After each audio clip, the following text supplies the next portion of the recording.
I got involved in this work probably about 7 years ago when my children's school was placed on the New York City closure list.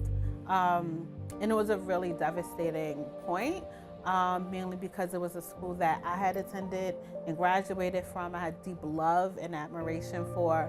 And it was also a place that my children had gone for a few years and loved as well. And so I was really committed to trying to figure out how to keep the school open, because school closures had also become such a regular thing in New York City, but they also weren't necessarily working for all of our communities, nor did they understand the impact and the damage it was doing in the community so often.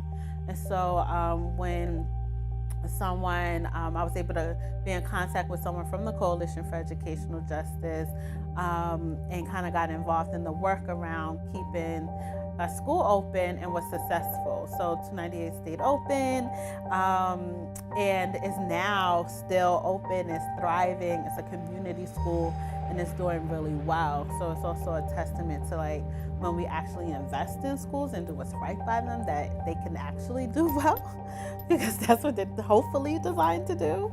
There are some wonderful examples throughout the city where it's working and it's being done well. There are always places of improvement. I think also the city can,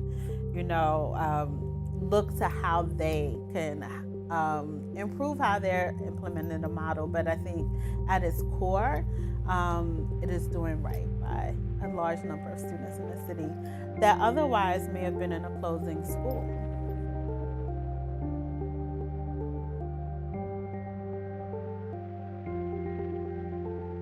I think data is important for parents. Same is important for anyone, right? We all want to understand what's happening. We all want to have a deep sense of understanding and knowledge, and that's exactly what it is, right? Even as we say, we are really big on parent power, but part of that power has to be a deep understanding of not just what is, what can be, but also what has been, right? So a lot of times in CEJ, when we think about data, we think about its impact throughout time. How did we get here? What are the things that have happened in the past that have allowed to allow a system that to allow it to flourish under systemic racism, right? And not call it out and not fix itself.